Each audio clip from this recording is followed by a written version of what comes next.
la conversion d'Ignace le conduit à prendre la décision de partir en pèlerinage à Jérusalem, passant de son désir d'exploits mondains à des exploits pour Dieu. Et il trouve dans ce projet du pèlerinage la forme la plus adéquate à cette nouvelle orientation de sa vie. Le pèlerinage, en effet, était à son époque une œuvre de dévotion fort importante. Chemin de pénitence, de conversion du pécheur avec toute une foule, et chemin où, comme l'écrit Alphonse Dupron, un historien qui a beaucoup travaillé sur ces questions de pèlerinage au Moyen-Âge et après, eh bien, c'était un moment où n'importe qui devient l'élu de Dieu. C'était une manière, en fait, de sortir de l'ordinaire. Donc, par rapport à la conversion, c'était tout à fait important, hein, sortir de l'ordinaire pour se rendre en un lieu sacré. Et quand il s'agit de Jérusalem, évidemment, c'est une forme de transmutation de la croisade. Ça vient évidemment aussi d'un attrait. Pouvez-vous parler doucement? Pouvez-vous parler plus doucement? Bon.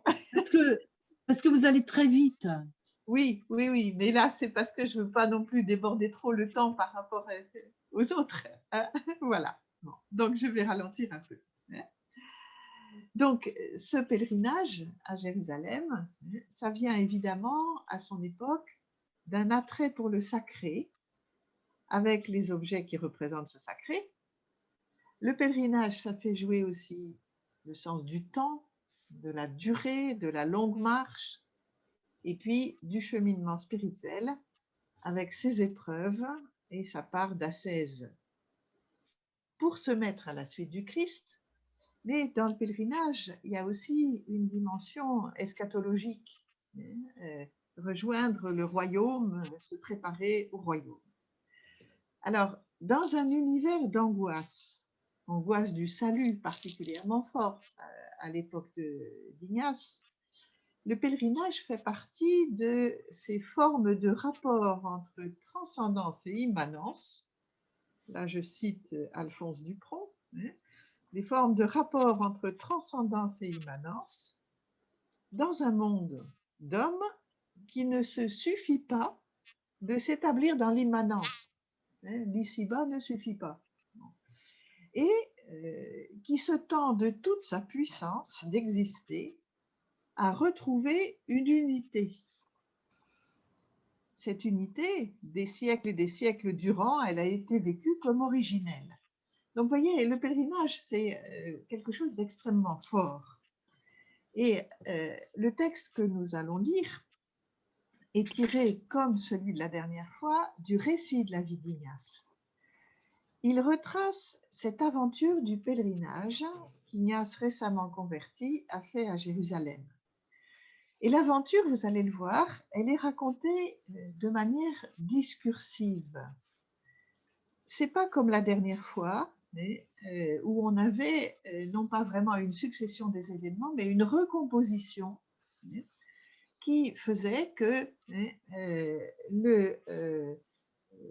les événements ne se suivaient pas véritablement. Là, on va avoir la succession des événements. Alors, Ignace est à Venise, parce que pour pouvoir partir, prendre le bateau, eh bien, il fallait avoir des autorisations et il fallait partir de Venise. Lisons donc le texte. Il est à Venise chez quelqu'un et son hôte le conduisit au doge de Venise pour qu'il lui parle. C'est-à-dire qu'il lui fut donné une entrée et une audience. Le doge, ayant entendu le pèlerin, ordonna qu'on lui donne un embarquement sur le navire des gouverneurs qui se rendait à Chypre. Il va donc prendre la mer. Bien que cette année-là, beaucoup de pèlerins soient venus pour aller à Jérusalem, la plupart d'entre eux étaient repartis dans leur pays à cause de la situation nouvelle survenue par suite de la prise de Rhodes. Rhodes avait été prise par les Turcs en 1522, donc juste avant. Cependant, il y en avait 13 de ces pèlerins sur le navire de pèlerinage qui partit le premier, et 8 ou 9 restaient pour celui des gouverneurs. Alors que celui-ci allait partir, survint à notre pèlerin une grave maladie due aux fièvres. Celles-ci, après l'avoir malmené pendant quelques jours, le quittèrent. Le navire partait le jour où il avait pris une purge. Les gens de la maison demandèrent au médecin s'il pourrait s'embarquer pour Jérusalem. Le médecin dit que si c'était pour y être enterré, il pouvait fort bien s'embarquer. Mais lui s'embarqua et partit ce même jour. Et il vomit tellement qu'il se trouva très soulagé et commença à guérir complètement. Sur ce navire se faisaient ouvertement des saletés et des turpitudes qu'il reprenait avec sévérité. Les Espagnols qui se rendaient là-bas lui conseillaient de ne pas le faire, parce que les gens du navire parlaient de le laisser dans une île. Mais notre Seigneur voulut qu'ils arrivent rapidement à Chypre, où, ayant quitté ce navire, ils se rendirent par terre à un autre port appelé les Salines, à 10 lieues de là. Ils montèrent sur le navire des pèlerins, où il n'apporta plus rien d'autre pour sa subsistance que l'espérance qu'il mettait en Dieu, comme il avait fait sur l'autre navire dans un voyage précédent. Pendant tout ce temps, notre Seigneur lui apparaissait souvent, ce qui lui donnait beaucoup de consolation et de force. Il lui semblait voir une chose ronde et grande comme en or. C'est ce qu'il se représentait. Partis de Chypre, ils arrivèrent à Jaffa. Et comme ils cheminaient vers Jérusalem, montés sur de petits ânes selon l'usage, 2000 avant d'arriver à Jérusalem, un Espagnol, noble à ce qu'il semblait, portant le nom de Diego Manès, dit avec beaucoup de dévotion à tous les pèlerins que, puisqu'ils allaient bientôt arriver à l'endroit d'où l'on pourrait voir la ville sainte, il serait bon que tous se préparent au fond de leur conscience et qu'ils aillent en silence. Et cela paraissant bon à tous, chacun commença à se recueillir. Et un peu avant d'arriver à l'endroit d'où l'on voyait la ville, ils mirent pied à terre, parce qu'ils virent les moines avec la croix qui les attendait. Et en voyant la ville, le pèlerin eut une grande consolation. Et d'après ce que disaient les autres, elle fut commune à tous, avec une allégresse qui ne semblait pas naturelle. Et il ressentit toujours la même dévotion à la visite des lieux saints. Il avait le ferme propos de rester à Jérusalem en visitant constamment les lieux saints. Et il avait aussi le propos, en plus de cette dévotion, d'aider les âmes. Et à cet effet, il apportait des lettres de recommandation pour le gardien, c'est-à-dire le supérieur des franciscains. Il les lui donna et lui dit son intention de rester là pour sa dévotion. Mais il ne lui dit pas la seconde partie, qu'il voulait être utile aux âmes. En effet, il ne disait cela à personne, alors qu'il avait souvent parlé ouvertement de la première chose. Le gardien lui répondit qu'il ne voyait pas comment il pourrait rester là, parce que la maison était dans un tel besoin qu'elle ne pouvait entretenir les moines, et qu'il avait décidé, pour ce motif, d'en envoyer quelques-uns vers les pays d'où ceux-ci venaient. Et le pèlerin répondit qu'il ne voulait aucune chose de la maison, mais seulement que, quand il viendrait de temps en temps se confesser, on entende sa confession.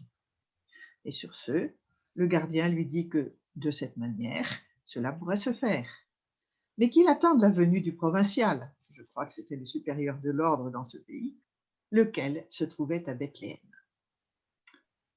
Avec cette promesse, le pèlerin fut rassuré, et il se mit à écrire des lettres pour Barcelone, destinées à des personnes spirituelles.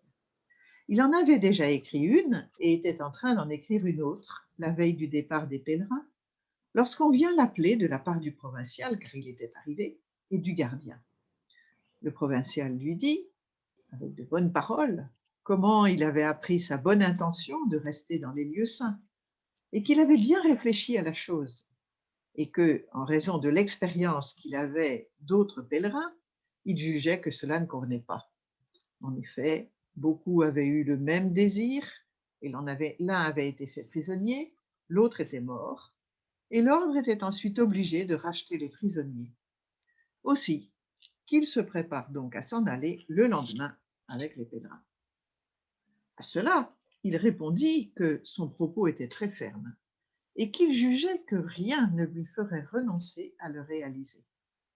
Il donnait aussi poliment à entendre que, bien que tel ne soit pas l'avis du provincial, s'il ne s'agissait pas d'une chose qui l'obligeait sous peine de péché, aucune crainte ne lui ferait abandonner son propos. À cela, le provincial dit qu'ils avaient autorité du siège apostolique pour faire s'en aller de là ou rester là qui leur semblerait bon, et pour pouvoir excommunier quiconque ne voudrait pas leur obéir, et que dans ce cas précis, il jugeait que lui ne devait pas rester, etc. Et comme il voulait lui montrer des bulles par lesquelles il pouvait l'excommunier, il lui dit qu'il n'était pas nécessaire de les voir, qu'il croyait leur révérence et que, puisqu'elles en jugeaient ainsi, avec l'autorité qu'elles avaient, il leur obéirait. Ceci achevé, alors qu'il retournait là où il se trouvait auparavant, il lui vint un grand désir de retourner visiter le mont des Oliviers avant de partir, puisque ce n'était pas la volonté de notre Seigneur qu'il restât en ces lieux.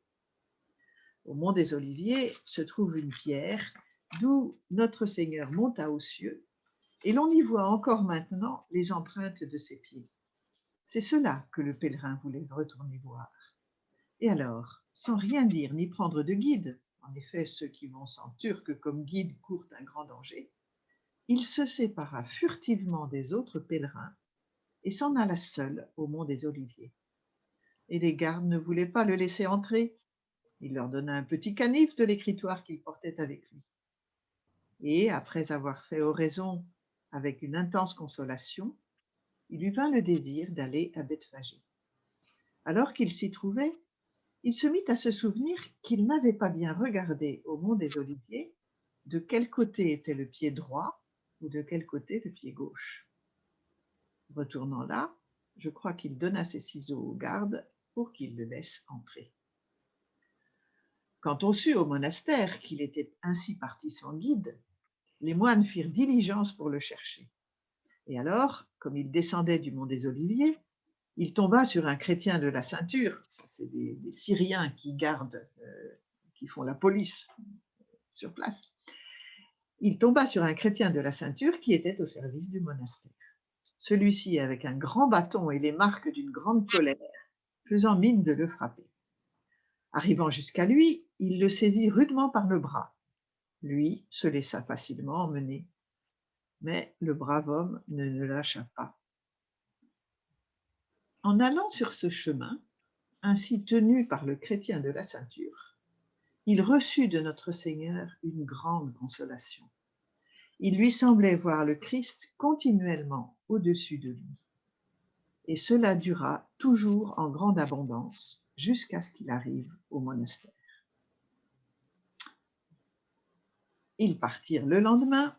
Arrivés à Chypre, les pèlerins se répartirent en différents navires. Il y avait dans le port 3 ou 4 navires pour Venise. L'un était turc, un deuxième était une embarcation très petite, et le troisième était un navire très riche et imposant d'un riche Vénitien. C'est au patron de ce dernier que certains pèlerins demandèrent de bien vouloir emmener le pèlerin. Mais le patron, ayant appris que ce dernier n'avait pas d'argent, refusa, bien que beaucoup le lui aient demandé en faisant l'éloge du pèlerin, etc. Le patron répondit que si c'était un saint, qu'il fasse la traversée comme saint Jacques l'avait faite, ou quelque chose de ce genre. Ces mêmes intercesseurs l'obtinrent très facilement du patron du petit navire. Ils partirent un jour avec un vent favorable le matin. L'après-midi survint une tempête, si bien que les navires se séparèrent les uns des autres. Le grand navire alla se perdre près de ces mêmes îles de Chypre, et seules les personnes furent sauvées. Le navire turc se perdit corps et biens dans la même tourmente. La petite embarcation eut beaucoup à souffrir, et à la fin, ils arrivèrent à toucher terre dans les pouilles, et cela au plus fort de l'hiver. Il faisait de grands froids et il neigeait, et le pèlerin ne portait pas d'autres vêtements que des chausses de toile grossière allant jusqu'aux genoux et laissant les jambes nues, des souliers, un pourpoint de toile noire ouvert en raison de nombreuses déchirures aux épaules, et un manteau court très élimé. il arriva à Venise au milieu de janvier de l'année 1524, ayant été en mer depuis Chypre pendant la totalité des mois de novembre et de décembre, et pendant la partie de janvier qui précéda son arrivée. À Venise, il rencontra l'un des deux hommes qui l'avaient accueilli chez eux avant son départ pour Jérusalem. Et il lui donna en aumône 15 ou 16 jules, ainsi qu'un morceau d'étoffe qu'il plia plusieurs fois et qu'il mit sur son estomac, en raison du grand froid qu'il faisait. Une fois que le dit pèlerin comprit que c'était la volonté de Dieu qu'il ne se trouve pas à Jérusalem, il en vint à se demander sans cesse en lui-même « Quid agendum » que faire? À la fin, il inclinait davantage à étudier quelque temps pour pouvoir aider les âmes et décidait d'aller à Barcelone. Et ainsi, il quitta Venise pour Gênes. Voilà donc la fin du récit. Alors, nous avons dans ce récit, dont vous avez bien senti la différence par rapport au texte précédent que nous avons lu ensemble, nous avons un itinéraire. Un itinéraire parce que le récit est rythmé par des lieux. On part de Venise, ensuite on passe à Chypre, Jaffa, Jérusalem, avec les lieux saints, le mont des Oliviers, Bethphagée, Chypre, les Pouilles, et retour à Venise. Donc, ce qui va structurer pour une part ce récit, ce sont des lieux. On passe d'un lieu à l'autre. Et du coup, aussi, vous avez peut-être été sensible au mouvement qui habite tout ce texte. Vous avez peut-être remarqué l'abondance de ces verbes de mouvement. Aller, partir, cheminer, se rendre, arriver, s'en aller, faire la traversée, quitter. Et puis, il est question d'arrivée et de départ, et il est question de navire.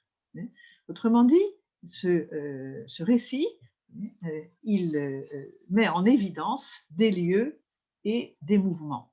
Mais Ignace, lui, veut rester. Ignace, à la fois, est pris dans ses mouvements, mais il apparaît ayant une place particulière en voulant rester ou retourner au mont des Oliviers. Autre chose à remarquer dans cet itinéraire, le voyage se fait de Venise à Venise.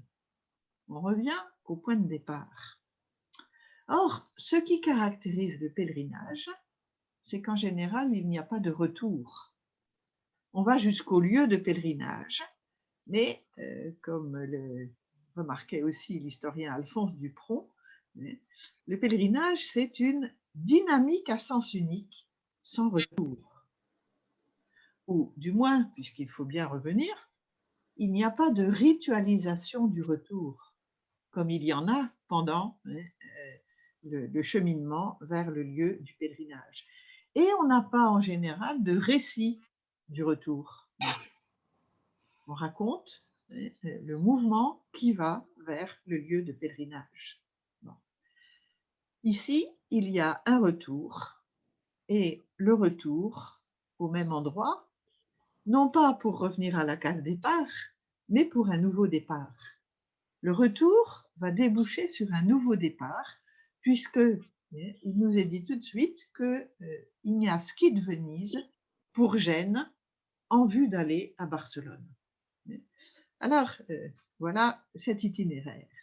Mais dans cet itinéraire, vous avez vu, je pense, qu'il y a un projet et des obstacles. Et le récit ne cesse de présenter les différents obstacles. C'est un récit avec des péripéties. Ignace a un projet, celui d'aller à Jérusalem. Il a le projet du pèlerinage, mais aussi de rester à Jérusalem et pour faire de la pastorale, aider les âmes. Mais les obstacles qu'il rencontre sont mis en évidence avec la manière dont il franchit ces obstacles ou dont il se laisse réorienter. Alors d'abord, le voyage apparaît comme providentiel. Il y a toute une série d'obstacles qui sont franchis sans difficulté, à l'aller comme au retour, mais ils sont surtout soulignés à l'aller. À l'aller, vous avez des événements, des épisodes, des personnes qui jouent comme des obstacles. Rappelez-vous, la situation créée par la prise de Rhodes par les Turcs, donc ça fait que c'est dangereux, la maladie d'Ignace, la purge qu'on lui administre et les effets qu'elle a, et puis l'avis du médecin qui lui dit ah bah, si c'est pour mourir à Jérusalem, eh bien, il peut évidemment partir. Bon. Et puis, les Espagnols qui cherchent à l'en dissuader parce qu'ils lui disent si vous partez, vous risquez d'être abandonné sur une île. Donc, un certain nombre d'obstacles. Mais en fait, malgré sa maladie, montant sur le bateau, Ignace est guéri. Et puis, l'arrivée à Chypre se fait rapidement. Autrement dit, dans ce voyage, en particulier à l'aller, il expérimente la providence de Dieu. Et il relie l'aide du Seigneur durant son voyage. Au numéro 44, le récit dit « Notre Seigneur voulut qu'ils arrivent rapidement à Chypre ». Du coup, ça le conduit à une confiance en Dieu. Il n'apporta plus rien d'autre pour sa subsistance que l'espérance qu'il mettait en Dieu. Et puis, il reçoit le réconfort du Seigneur. Pendant tout ce temps, notre Seigneur lui apparaissait souvent, ce qui lui donnait beaucoup de consolation et de force. Il lui semblait voir une chose ronde et grande comme en or. C'est ce qu'il se représentait. Alors, vous voyez, la providence, c'est d'abord qu'il s'aperçoit que gratuitement, il a pu aboutir. Bon. Et du coup, il attribue cela au Seigneur. Ça engage en lui une confiance. Et ensuite, il y a la confirmation de cette apparition du Seigneur qui lui donne beaucoup de consolation et de force. Au retour, il a aussi des péripéties. Il est refusé sur le bateau, sur le grand bateau riche, il est refusé à cause de sa pauvreté. Ensuite, il est raillé par le patron qui dit bon, ben, si c'est un saint, qu'il fasse comme Jacques et les autres.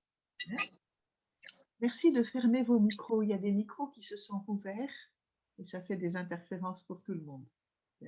Sylvain, Jacqueline, Sophie. Non, Sophie, c'est fermé. Merci beaucoup. Donc, non seulement il est refusé sur le bateau, il est en butte au quolibet du patron qui a refusé, mais ensuite, ils affrontent la tempête. Mais, vous l'avez vu, parmi les 3 embarcations qu'il y avait, les 2 qui l'ont refusé ne vont pas arriver au port, alors que son embarcation à lui va arriver au port. Le grand navire alla se perdre près des îles de Chypre et seules les personnes furent sauvées. Le navire turc se perdit corps et biens dans la même tourmente. La petite embarcation eut beaucoup à souffrir, celle sur laquelle il était, et à la fin, ils arrivèrent à toucher terre dans les couilles. Autrement dit, c'est bien un voyage providentiel. Les obstacles au mouvement sont vaincus. Ou bien, à Jérusalem, quand il veut retourner au mont des Oliviers, il y a des obstacles aussi, mais pour arriver à ses fins, il va user de ruses. D'abord, il n'a pas dit aux franciscains qu'il voulait rester pour aider les âmes, il a dit simplement qu'il voulait revenir pour se confesser. Et puis ensuite, quand il retourne à Gethsémani, il donne couteau et ciseaux et force le passage. Bon. Mais en même temps, il y a des obstacles devant lesquels il doit céder. Il n'y a pas que des obstacles qu'il franchit providentiellement. Ces obstacles devant lesquels il doit céder, ce sont des obstacles à son projet de rester à Jérusalem. Puisque le provincial des franciscains, sur la base du réel, lui dit non, c'est pas possible. Bon. Ces obstacles, on voit dans le récit qu'il y résiste. Hein. Il ne comprend pas tout de suite qu'il faut céder. Hein. Vous vous rappelez sa réponse au provincial. Hein. Son propos était très ferme et qu'il jugeait que rien ne lui ferait renoncer à le réaliser. Il donnait aussi poliment à entendre que, bien que tel ne soit pas l'avis du provincial, s'il ne s'agissait pas d'une chose qui l'obligeait sous peine de péché, aucune crainte ne lui ferait abandonner son propos. Mais finalement, il cède. Il cède pourquoi? Il cède devant l'autorité de l'Église. Il croyait leur révérence et puisqu'elles jugeaient ainsi avec l'autorité qu'elles avaient, il leur obéirait. Il ne demande même pas de voir la preuve de cette autorité. Et ce sont les autorités en place. Eh bien, il leur obéit et il les croit. Il passe à croire au lieu de vouloir à tout prix et d'imposer. Alors en fait, il y a tout un chemin qui le fait passer d'un projet solitaire à l'obéissance ecclésiale et jusqu'à la fin, d'un projet personnel à une interrogation, quid agendum? Qu'est-ce que je dois faire? Mais une interrogation, elle est adressée à quelqu'un. Et donc, c'est pas seulement je veux et il faut que le réel cède. Donc voilà que Ignace a vécu des péripéties et que cela l'a transformé. En fait, il est passé du projet personnel à la volonté de Dieu, à une attention à la volonté de Dieu. Et la question quid agendum, elle dit bien cela.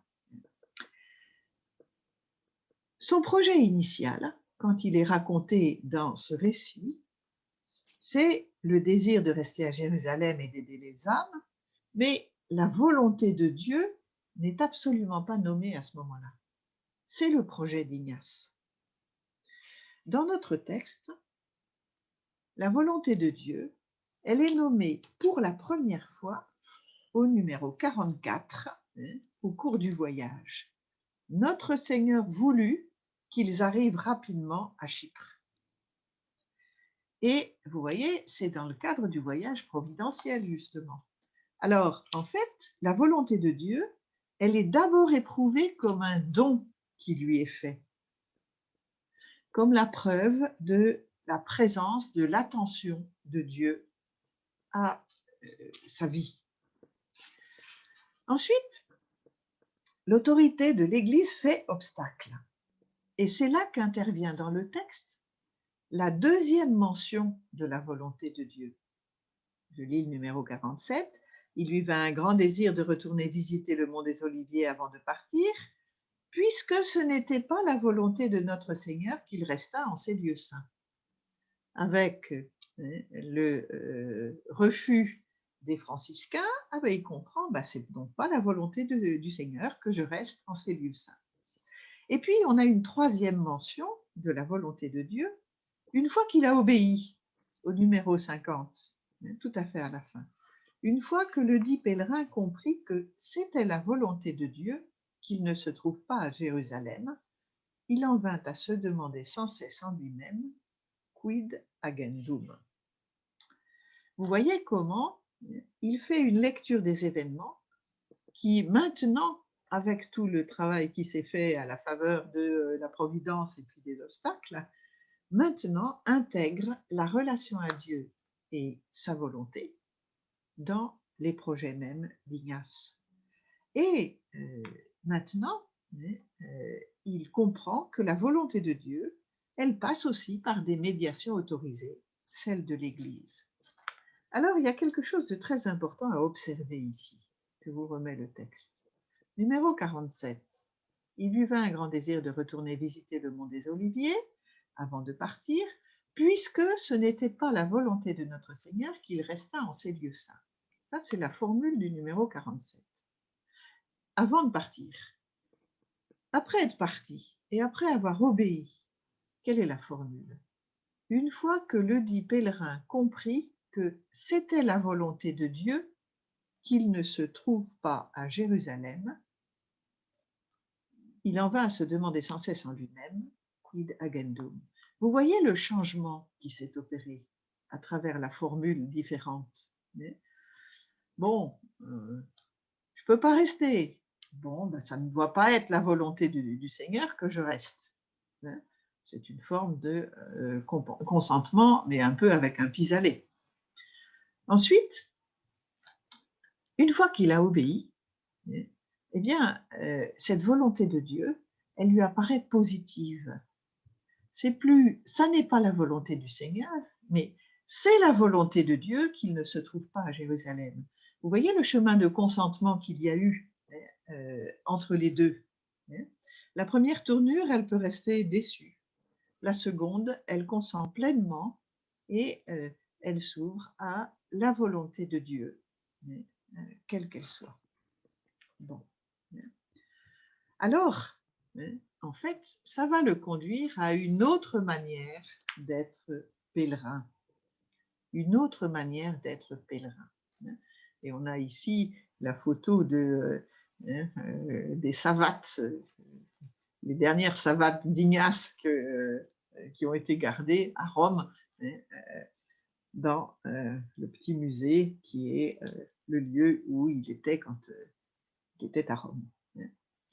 Alors, une autre manière d'être pèlerin, comment? Parce qu'en fait, il va passer du lieu sacré à la présence du Christ en chemin. Du lieu sacré à la présence du Christ en chemin. Vous vous rappelez que je vous ai dit en commençant, ben oui, le pèlerinage, ça a un but, aller voir des lieux saints. Alors, ça peut être les reliques des saints, mais quand c'est Jérusalem, c'est le lieu sacré par excellence. Bon. Et Jérusalem, c'est effectivement le lieu sacré.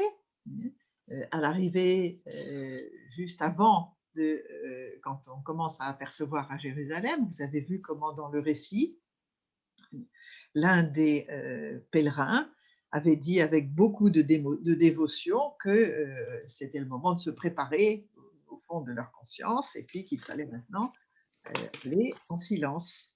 Et alors, ils avaient mis pied à terre et puis ils avaient eu de la consolation et ils avaient aussi, ils s'étaient préparés intérieurement et puis il y avait une allégresse intérieure qu'ils ressentaient tous. Voilà. C'était le but d'Ignace, Jérusalem, ce lieu sacré. Il y a éprouvé consolation et dévotion. Et en plus, ça se redouble, ce goût des reliques et du lieu sacré, avec la recherche par Ignace des traces des pieds du Christ. Vous vous souvenez, au mont des Oliviers se trouve une pierre d'où notre Seigneur monta aux cieux, et l'on y voit encore maintenant les empreintes de ses pieds. C'est cela que le pèlerin voulait retourner voir, les empreintes, les traces sacrées. Et puis ensuite, une fois qu'il est à Bethphagé, il dit « Ah, mais j'ai pas bien vu, je n'ai pas bien vu les empreintes. » Et donc, il retourne pour voir de quel côté était le pied droit et de quel côté le pied gauche. Il y avait donc un grand attachement aux marques du sacré.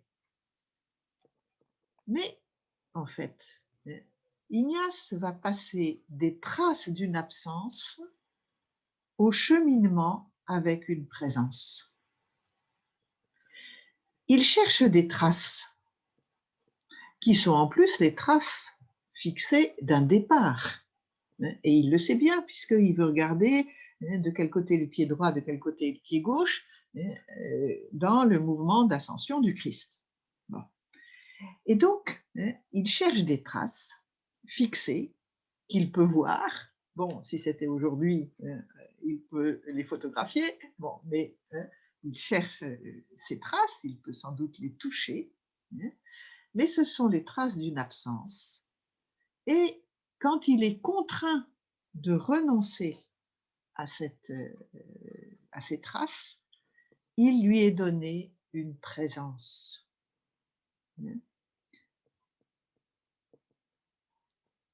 il lui semblait voir le Christ continuellement au-dessus de lui, et cela dura toujours en grande abondance jusqu'à ce qu'il arrive au monastère.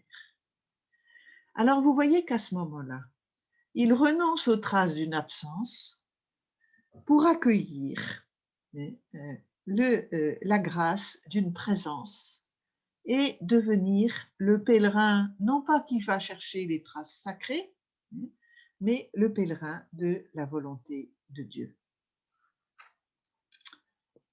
Alors, il repart à Venise, mais il est habité par la question, que faire? Il est en quête de ce que Dieu désire. Et du coup, eh bien, il peut décider une autre orientation à laquelle il n'avait pas pensé. C'est le numéro 50 qui nous le dit. Il inclinait davantage à étudier quelque temps pour pouvoir aider les âmes et il décidait d'aller à Barcelone. Ce qui était second, rester à Jérusalem et en second, aider les âmes, devient premier, aider les âmes et pour cela, aller à Barcelone pour aller étudier. Il y a donc un tournant très important. Ignace continuera à se nommer le pèlerin, mais son pèlerinage a changé. Alors, je voudrais ici vous citer deux petits passages d'un jésuite qui était psychanalyste, Louis Bernhardt, et qui a réfléchi sur Ignace de Loyola, fin ou transformation du pèlerinage. Je vous lis deux petits passages, un qui est à la page 199 d'abord. Dans le renoncement à Jérusalem va prendre origine l'itinérance propre des compagnons de Jésus, qui n'est plus orientée vers les lieux sacrés, marqués par la puissance divine, mais vers autre chose, dont on peut dire que cela dérive d'une espèce de délocalisation du sacré. C'est ce que nous avons vu. Et puis, un peu plus loin, Louis Bernhardt fait le rapprochement avec le cheminement et les exercices. Je le cite, c'est page 202-203. La spiritualité ignatienne sera nourrie et animée non plus par le pèlerinage, qui requiert la présence en des lieux privilégiés, mais par la pratique des exercices spirituels qui peuvent se faire en n'importe quel lieu et n'importe quand de par le monde. Voyez, non pas des lieux sacrés vers lesquels il faut aller en ayant des sous, en ayant la possibilité de voyager, mais la pratique des exercices spirituels qui peuvent se faire en n'importe quel lieu et n'importe quand de par le monde. Et Louis Bernhardt poursuit, on passe de l'accès au divin dans des endroits où on est sûr de le rencontrer, à la recherche de la volonté divine qu'il s'agit d'accomplir. Alors vous voyez la dépossession qu'il y a, mais aussi le chemin. Voilà. Et c'est toute la tradition du pèlerinage intérieur qui s'est beaucoup développée à partir du XIVe, XVe siècle et qu'on retrouve, vous savez que Ignace, au début de sa conversion, quand il était en convalescence, a lu La vie du Christ par Ludolphe le Chartreux. Or, cette vie, elle est construite comme un itinéraire qui permet de suivre plus facilement qu'à travers 4 évangiles le chemin du Christ. Et puis, au XVe siècle, un auteur anglais a émis l'idée que le pèlerinage corporel à Jérusalem peut trouver un fructueux équivalent dans le parcours de 50 jours d'exercice spirituel, et même dans celui de 30 jours. Les exercices d'Ignace sont fortement marqués par le thème de la marche, de la suite du Christ au fil de sa vie et de la représentation des lieux où il a vécu. Alors, Ignace gardera le nom de pèlerin, mais il est devenu pèlerin de la volonté de Dieu qui se manifeste dans le réel des événements à condition qu'on soit en mesure de les relire, de goûter la bonté de Dieu et d'être assez souple pour se laisser transformer, se laisser conduire en compagnonnage avec le Christ. Alors évidemment, cette volonté de Dieu, il s'agira de la discerner. Et c'est ce que nous verrons la prochaine fois, hein, avec, donc rendez-vous le 15 avril, avec une lettre d'Ignace sur le thème déjouer les pièges de l'ennemi. Voilà. Alors, bon, j'espère que